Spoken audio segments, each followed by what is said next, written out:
I knew the exact moment my career at Matthews Steel and Fabrication was dead on the table. It wasn't when the quarterly projections dipped, and it wasn't when my late wife Jennifer's portrait was moved from the lobby to the break room hallway next to the fire extinguisher.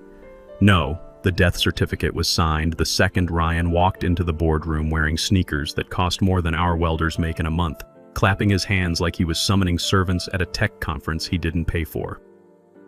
My name is Chris Matthews. I'm 47 years old, and I've been running the operations division at this steel fabrication company for 15 years.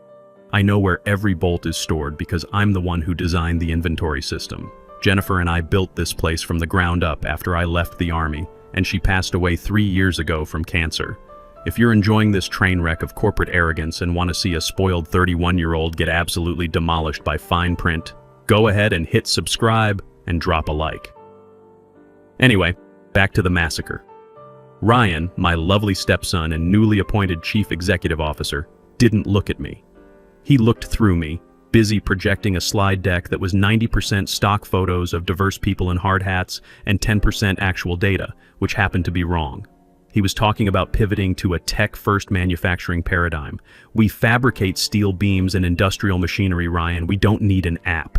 We need welders who don't fail drug tests and equipment that actually works. The legacy infrastructure, Ryan said, his eyes finally landing on me like a predator spotting wounded prey, is holding us back. We have too many redundancies in the back office. Too much dead weight. The room went quiet. The other department heads, men I had hired and trained, men I had bailed out of safety violations more times than I could count, stared at their notepads. Cowards. They knew legacy infrastructure was code for Chris. They knew dead weight meant the man who actually read the safety regulations before signing off on projects. I didn't flinch. I just took a slow sip of that terrible conference room coffee. Interesting perspective, Ryan, I said, my voice level.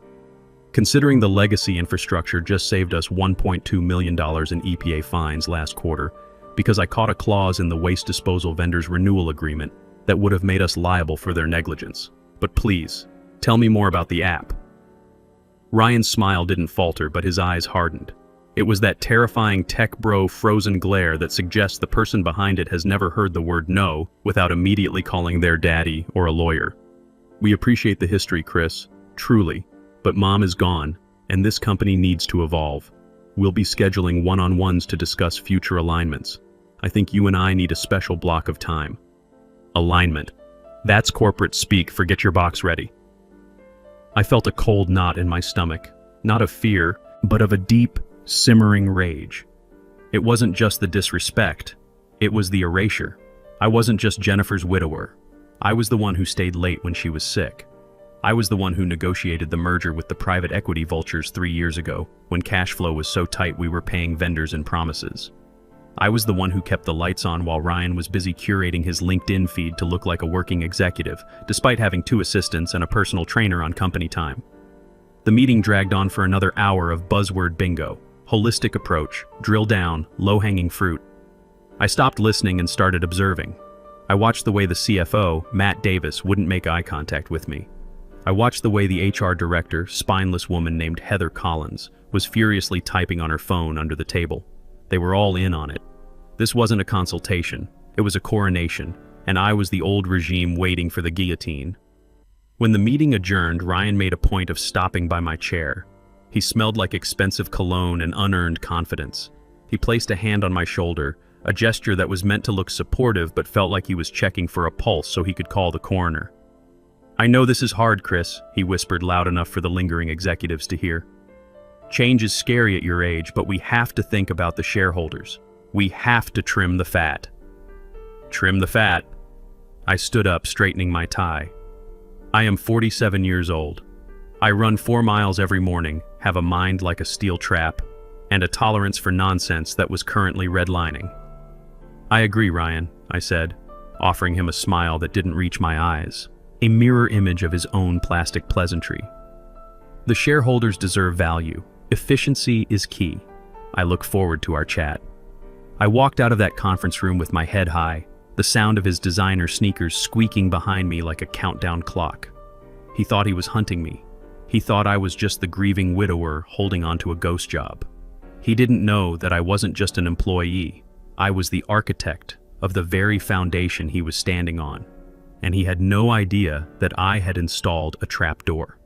I went back to my office, the corner office that used to be Jennifer's when she ran the company, the one Ryan had already instructed maintenance to measure for structural updates, and I closed the door. I didn't cry. I didn't panic. I sat down at my desk, unlocked the bottom drawer, and pulled out a single red folder. Inside wasn't a resume. It wasn't a plea for mercy. It was a document I had drafted 2 years ago during the COVID panic when the board was terrified of hostile takeovers and begged me to secure the loyalty of the executive team. They had signed everything I put in front of them without reading it, too busy hyperventilating about stock prices and supply chain disruptions. I opened the folder to page 12. The paragraph was short, boring really, just legal text in 11-point Times New Roman. But to me it looked like poetry. It looked like a loaded gun. Ryan wanted to trim the fat. He wanted to talk about alignment. Fine, we would talk. But first, I needed to let him dig the hole a little deeper. I needed him to feel safe. I needed him to think he had won. I turned to my computer and saw the first email from HR. Subject, urgent, policy updates and signature required. The game was on. The email from Heather in HR was a masterpiece of passive-aggressive corporate violence. It was flagged high importance and contained a 35-page PDF attachment titled Employee Handbook and Compensation Restructuring 2024. The body of the email was sickeningly sweet. Hi Chris, just doing some housekeeping to get everyone on the same page with Ryan's exciting new vision. Sign and return by EOD. Thanks. I didn't sign it. I didn't even reply immediately. Instead, I hit print. The heavy-duty laser printer in the hallway hummed to life, churning out the pages. I stood there watching the paper stack up, feeling the eyes of the junior engineers on me. The office atmosphere had shifted overnight. It's amazing how quickly a workplace turns into a high school cafeteria when the alpha decides someone is out. People I had hired, people whose kids' little league games I had attended, were suddenly fascinated by their computer screens. When I walked by, they could smell the blood in the water. I took the warm stack of paper back to my desk, grabbed my red pen, the one I usually reserved for marking up vendor contracts, and started reading. It was worse than I thought. It wasn't just housekeeping, it was a demotion disguised as a lateral move. Clause 4.2. Renegotiation of title and responsibilities. Clause 8.1. Revocation of seniority bonuses and executive privileges. And the kicker. Clause 15. At-will termination revision, which essentially stripped senior officers of specific grievance rights if their role was deemed redundant due to technological advancement. Ryan had written this, or rather he had paid some overpriced external consultant to write it, specifically to target me. It was a bear trap painted to look like a welcome mat. I circled the clauses, underlined the contradictions with state labor laws, annotated the margins with case law citations. I spent 3 hours dissecting his vision until the document looked like it had been bleeding. Then I scanned it, saved it to my personal encrypted drive, and shredded the physical copy. I wasn't going to give them the satisfaction of a marked-up draft. I was going to give them silence. At 2:00 p.m., the intercom buzzed. All hands meeting in the fabrication shop, attendance mandatory. I walked down to the shop floor. The air changed as soon as you crossed the threshold from the carpeted offices to the concrete floor. It smelled of metal shavings, cutting oil, and honest work. This was the heart of the company. These were the guys who actually built things. They looked tired. They were leaning against workbenches, arms crossed, wearing safety vests that were stained with grease and welding spatter. Ryan stood on a makeshift stage made of wooden pallets, holding a wireless microphone like he was performing a TED Talk. He had swapped the designer sneakers for pristine work boots that had never seen a day of actual work.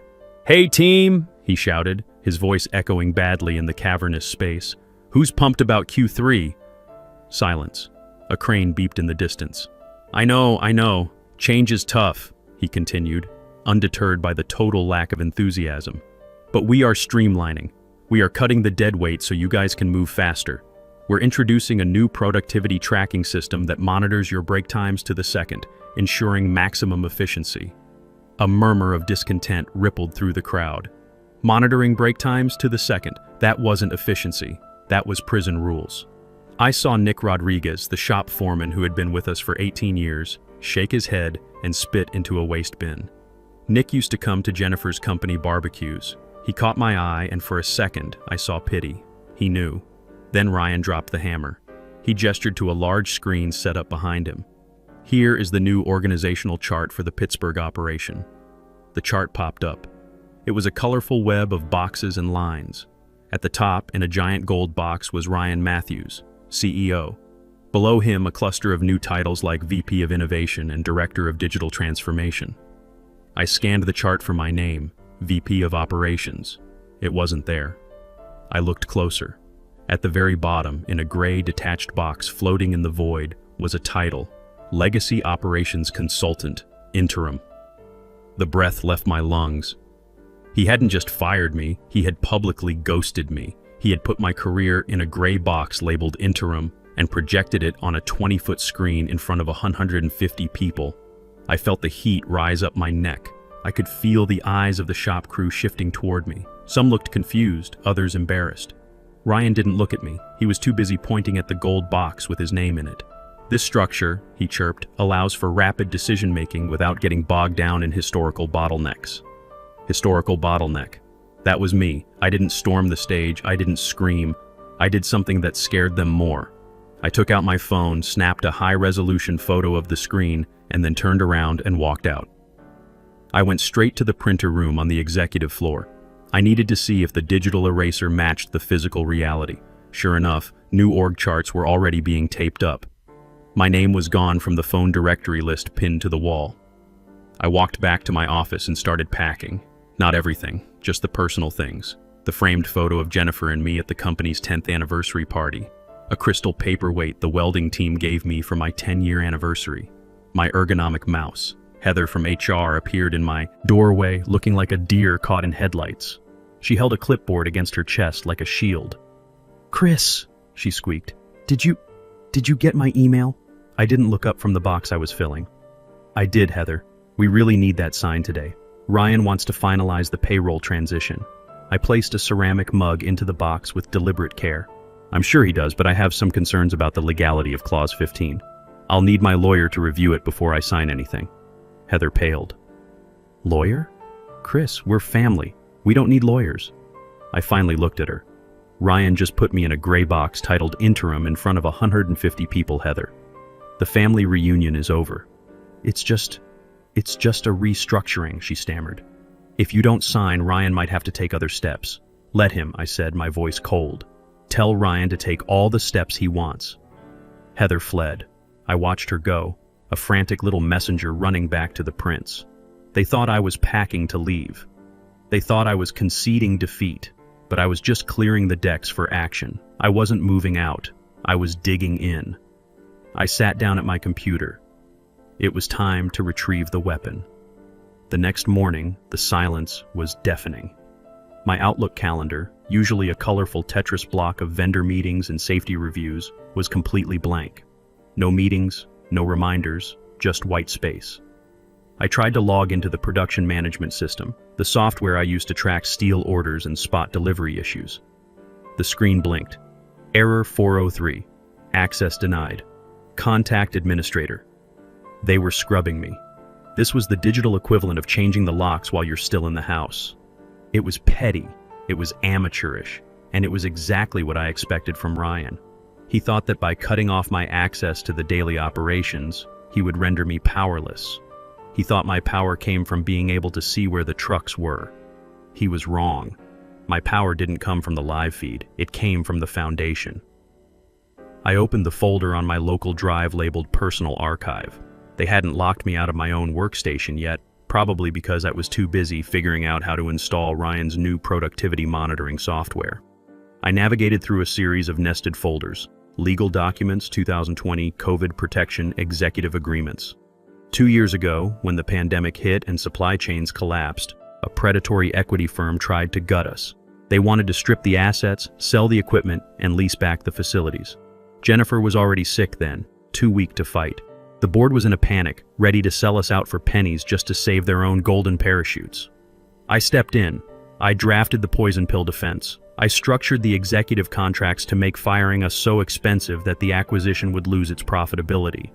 To get the board to agree to stay and fight, I had to offer them protection. I wrote new employment agreements for all C-level executives and key specialists that included a severance and equity security clause. It was designed to protect them from the raiders, but I also wrote one for myself. I found the file. See Matthews Agreement Amended 2020 Executed.pdf. I opened it. Legal text cascaded onto the screen, dense and comforting. I scrolled to section 12C, Involuntary Termination and Change of Control.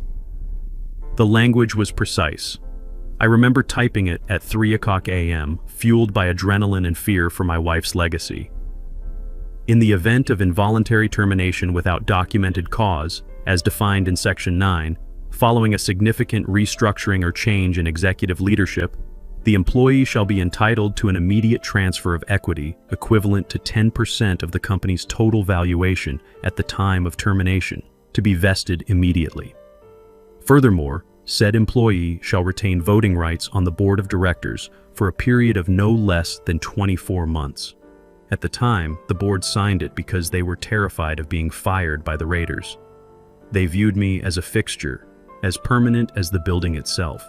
They never imagined a world where they would be the ones firing me. Ryan certainly didn't know it existed. He was too busy picking out furniture for his new office to read the dusty contracts in the legal vault. I checked the digital signature. Valid, time-stamped, notarized by the corporate counsel who was currently playing golf in Florida and ignoring Ryan's emails. I saved a copy to my phone. I saved another copy to a USB drive attached to my keychain. I emailed a copy to my personal Gmail account. Then I did something subtle. I went to the company's internal investor portal, which miraculously I still had access to because it was on a separate server from the operations dashboard. I updated my profile. I didn't change any data. I just verified my contact information and linked my personal email as a secondary contact for equity notifications. It was a breadcrumb trail. My office door opened without a knock. It was the IT guy, Nick's nephew named Carlos, who looked like he wanted to be anywhere else. He was holding a laptop. Hey, Chris, Carlos mumbled, staring at his shoes. Hello, Carlos. Here to take my computer? He winced. Ryan, the CEO's office said we need to cycle your hardware. Security updates. They want you to use this loaner for a while. He held out a battered Chromebook that looked like it had been dropped down a flight of stairs. I see, I said, leaning back in my chair. Does this loaner have access to the server? Basic email only. Restricted permissions. I smiled at him. It was a genuine smile this time. Poor Carlos. He was just a pawn. It's okay, Carlos. I understand. I unplugged my high-end workstation, the one with the dual monitors and the processing power to run complex production simulations. I handed it over. Be careful with it. There's a lot of history on that hard drive. Carlos swapped it for the junk laptop and practically ran out of the room. I opened the Chromebook. It took 5 minutes to boot up. The screen was dim, the keyboard sticky. It was an insult, a calculated humiliation designed to make me quit. But I wasn't going to quit. I needed them to fire me. I needed the involuntary termination. If I resigned, Clause 12C was void. If I quit, I got nothing but a pat on the back. I needed Ryan to pull the trigger. I sat there in the silence, staring at the gray Google logo. I was a ghost in the machine now. No access, no power, no voice. Just a man in a corner office waiting for the axe to fall. My phone buzzed. A text from Ryan. Chris, can you come to my office? We need to have that chat, now. This was it. The ghost was about to haunt the house. Ryan's office was a fishbowl, literally. He had replaced the frosted privacy glass with clear floor-to-ceiling panels because he believed in radical transparency, which in practice meant he wanted everyone to see him being important, but couldn't hear anyone screaming for help. I walked in with nothing but my phone and my car keys. No notepad, no pen. I didn't need to take notes. I needed to make history. Ryan was sitting behind a desk that was comically large, a slab of white marble that looked like a sacrificial altar. He didn't stand up when I entered. He gestured vaguely at a low-slung, uncomfortable modernist chair opposite him. Chris, he said, his voice dripping with that patronizing softness people use on toddlers and the elderly. Thanks for coming up. Close the door, would you? I closed the glass door. It didn't block out the sound of the office, just muffled it. I could see the heads of the accounting department turning toward us. We were on display. "How are you holding up?" he asked, tilting his head like a concerned therapist. "I know the org chart changes were abrupt." "I'm fine, Ryan," I said, sitting down and crossing my legs. "I'm just curious about the operational logic." Removing the operations VP in the middle of a contract renewal cycle seems risky. He sighed, a long, theatrical exhalation. "See, that's just it. You're thinking about the weeds. I'm thinking about the ecosystem. We're moving to automated contract management, AI-driven compliance. We just don't need the manual oversight anymore." "AI-driven compliance," I repeated. "So a chatbot is going to negotiate liability caps with the Steelworkers Union?" Ryan's smile tightened. "We're restructuring, Chris. The board supports this. We need to be leaner. And frankly," he leaned forward, lowering his voice to a conspiratorial whisper, "I think you're burned out. I think you've been carrying Mom's ghost for too long. It's time for you to go rest. Enjoy the life insurance. Take that trip to Europe you always talked about." The condescension was so thick I could taste it. He was firing me and trying to frame it as a spiritual retreat. "So this is a termination," I stated flatly. "We prefer transition," he corrected, "but my employment is ending involuntarily." "Well, yes, but we've prepared a generous severance package. 2 weeks of pay for every year of service. It's very standard." I kept my face completely neutral. Inside, my heart was hammering against my ribs, not from fear, but from the adrenaline of the trap snapping shut. I needed him to say the words. "Ryan," I said softly, forcing a look of vulnerability, "I just need to know one thing. Is this because of performance? Did I do something wrong? Is there cause for this?" Ryan laughed. It was a light, dismissive sound. "Oh God, no. Chris, you're a workhorse. Everyone knows that. This isn't about cause, it's purely structural. We just want to go in a different direction. We want to keep it classy. No black marks on your record, just a clean break. So the official documentation will state termination without cause," I pressed. "Absolutely," he said, nodding vigorously. "I've already instructed HR, restructuring due to redundancy, no cause. You can collect unemployment, keep your dignity, the whole 9 yards." "I appreciate that," I said. Could you put that in the separation letter just so I have peace of mind?" "It's already in there," he said, sliding a folder across the marble slab. "I have it right here. Just sign the acknowledgement and we can process your check today." I opened the folder. There it was. Notice of separation. Paragraph 1. Employment is terminated effective immediately due to corporate restructuring. Paragraph 2. This termination is not for cause. I looked at the paper. It was the key to the kingdom. "I won't sign the waiver of claims just yet," I said, looking up. "I need to take this home and review it. But I acknowledge receipt of the notice." Ryan rolled his eyes, just a fraction. "Chris, it's standard boilerplate. If you don't sign the waiver, we can't release the severance check." "I understand," I said. "But I acknowledge that I have been terminated. That's effective now, correct?" "Yes, effective immediately. You can hand over your badge to security on the way out." I stood up.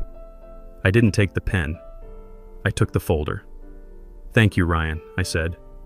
"You've been very clear." "It's for the best, Chris," he called after me as I reached for the door handle. "You'll see. You're going to be so much happier not worrying about this place." I looked back at him one last time. He was already checking his phone, dismissing me as a problem solved. He looked like a king on a throne, unaware that the floor beneath him had just dissolved. "I think you're right," I said. "I think things are going to be very different now." I walked out into the parking lot, sat in my Ford F-150, and pulled out my phone. I didn't cry. I didn't scream. I opened my email app. It was time to drop the bomb. I had already drafted the message 3 days ago, sitting in my drafts folder like a loaded weapon. To Board of Directors, Corporate Secretary, General Counsel. CC, Ryan Matthews. Subject, Notice of Severance Clause Activation, Equity Transfer Section 12C. I attached the PDF of my 2020 employment agreement. I attached the photo of today's separation notice. I typed the final body. Dear board members and council, As of 3:30 p.m. today, I have been involuntarily terminated from my position as VP of Operations without cause, as documented in the attached notice of separation signed by CEO Ryan Matthews. Pursuant to Section 12C of my employment agreement, attached, executed March 15, 2020, this termination immediately triggers the vesting and equity transfer clause. Please consider this formal notice that I am exercising my right to the immediate transfer of a 10% equity stake in Matthews Steel and Fabrication based on the most recent valuation. Furthermore, per the agreement, I am immediately assuming my position as a voting shareholder on the board of directors. Please have the updated capitalization table and share certificates prepared within 48 hours as stipulated by the contract. Regards, Chris Matthews, shareholder. I pressed send. The little whoosh sound was the most satisfying sound I had ever heard. It took exactly 12 minutes for my phone to ring. Patrick Williams, the chairman of the board, sounded like he was having a heart attack. Chris, his voice was shaky. Is this real? Hello, Patrick, I said, taking a sip of coffee from the diner I'd driven to. Very real. You signed it yourself during the COVID crisis. I remember protecting the C-suite. I didn't realize you wrote one for yourself. I was acting COO at the time, Patrick. I wasn't going to leave myself out in the cold.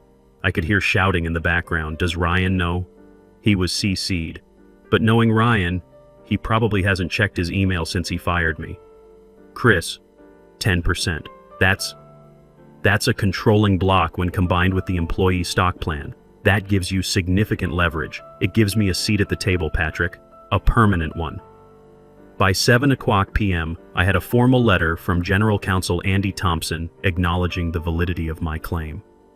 An emergency board meeting was scheduled for 9:00 a.m. the next morning. They had folded. The contract was airtight.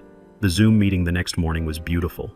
7 squares on my laptop screen, and I was holding all the cards. Ryan looked like he hadn't slept. His hair was disheveled, his eyes red. When he saw me on screen, his mouth fell open. This is blackmail, he spat immediately. This is fraudulent inducement. I didn't hide anything, Ryan, I replied calmly. It was in the standard executive protection package. You just didn't read it. Patrick rubbed his temples.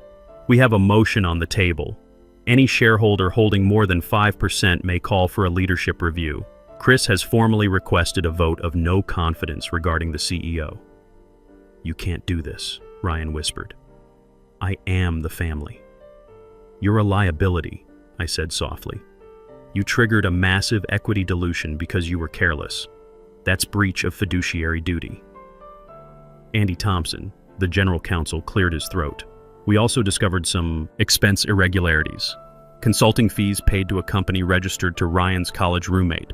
Personal meals charged as client entertainment. Ryan's face went white. Those were legitimate business expenses. A $400 dinner at a steakhouse in Vegas while you were supposedly visiting a client in Pittsburgh? Andy continued. That's fraud, Ryan. The vote was swift, all hands raised except Ryan's. Patrick's voice was heavy. Motion carries. Ryan Matthews is hereby removed as CEO, effective immediately. Ryan started to protest, but Patrick cut him off. Security will escort you out. Your personal items will be shipped. The screen went black where Ryan had been. Now, I said to the remaining faces, let's talk about that productivity tracking app. It's garbage, and we're killing it today. 6 months later, I'm sitting in the same conference room where this all started, but now I'm at the head of the table. The quarterly numbers are up 18%. The brake monitoring system is dead and buried. The welders got their raise. Nick Rodriguez is back to running the shop floor the way it should be run. Ryan tried to sue for wrongful termination. His lawyer took one look at the expense reports and the employment contract, then advised him to find a new career. Last I heard, he was selling insurance in Tampa. I kept Jennifer's portrait in the lobby, right where it belongs. The company is stronger now. The employees trust the leadership again. And every morning when I walk through that shop floor, I hear the sound of honest work being done by people who know their jobs are secure. Sometimes the old dog knows a few tricks the puppies haven't learned yet. And sometimes, if you're patient enough and smart enough, the trapdoor you built years ago saves everything you've worked for. The best revenge isn't getting mad, it's getting even. And I got 10% of everything.